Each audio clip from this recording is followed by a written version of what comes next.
Welcome back to another episode of With Grey. Summer is just around the corner, and we all know that means rosé season. And we have here the Taylor's Estate Rosé, which has this really nice frosted glass look label on it. This is the 2020 vintage, made from Pinot Noir grapes from the Adelaide Hills region in Australia. On the nose, you will find fresh strawberry and raspberry flavours with hints of ripe watermelon, and on the palate you will find those same flavours again with fresh acidity and a dry finish. So why don't you pour yourself a glass, sit back and enjoy. Salmon pairs really well with rosé wine, and I've got 2 fillets from Sanford & Sons here, which have already been pin-boned. This is ocean farmed king salmon from the pristine waters of the Big Glory Bay in Stewart Island. It is delivered chilled and fresh and can be eaten raw for sashimi or sushi, or cooked like we're going to do today. And speaking of that, the skin on the back is going to become beautiful and crispy and give a nice texture. It's also asparagus season, so we'll be doing a lemony asparagus risotto to go with the salmon. The rice we will be using is Arborio rice. It's a short grain rice with more starch than regular long grain rice, as it doesn't undergo such extensive milling like its counterparts. This starch is released when cooking to make the risotto thick and creamy. And with that being said, let's get to cooking. Start by peeling 2 decent sized shallots and cut the bottom off to stabilise for cutting. We're going for a semi-fine dice on these, so as usual, down through the top, horizontally 1 to 3 times depending on the size of your shallot, minding your fingers, and then across to give that nice dice. Repeat with your second shallot and then set these aside while we turn our attention to the asparagus. Once we remove the string, and upon inspecting the asparagus, you might notice that it has a bit of a woody stem towards the bottom. To remove this, just hold the spear at the bottom and just below the tip, gently bend, and you'll find it snaps where the stem becomes tender. Repeat this with the rest of the asparagus, and don't throw the bottoms out because we have a use for them soon.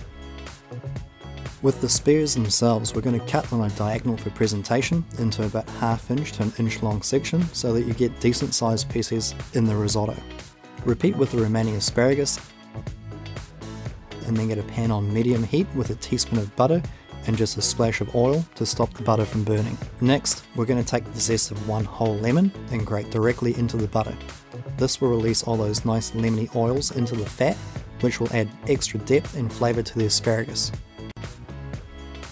Let that bubble up for a minute and give it a bit of a stir before adding the cut asparagus. Fry off for about 5 minutes, stirring or tossing occasionally until it has some colour on the outside and the asparagus has a nice al dente texture, and season with salt and pepper.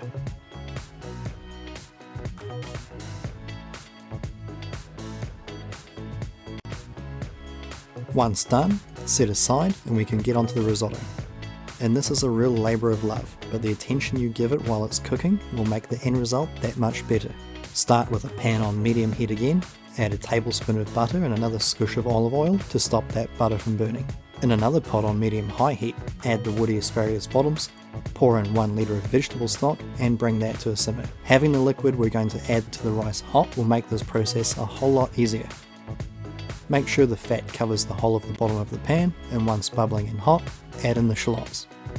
We're going to cook these for about 2 to 3 minutes, stirring often until softened and translucent, trying to make sure that we don't actually get any colour on them.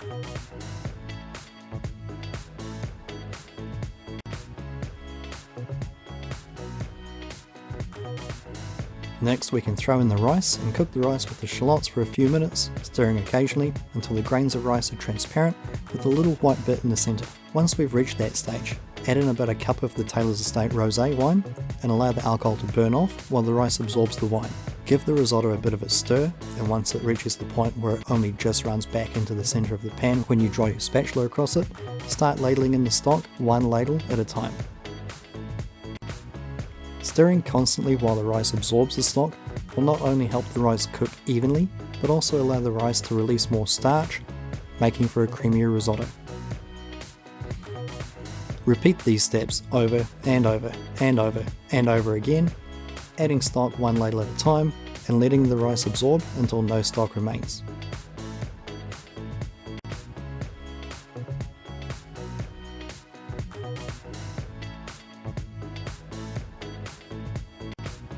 Once the rice has absorbed the last of the stock, reduce the heat and finish with the juice of 1 or 2 lemons, depending on how lemony you like it.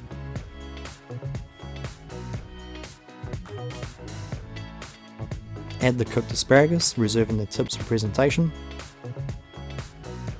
Give it one last stir before putting on the lid and setting aside while we cook the salmon.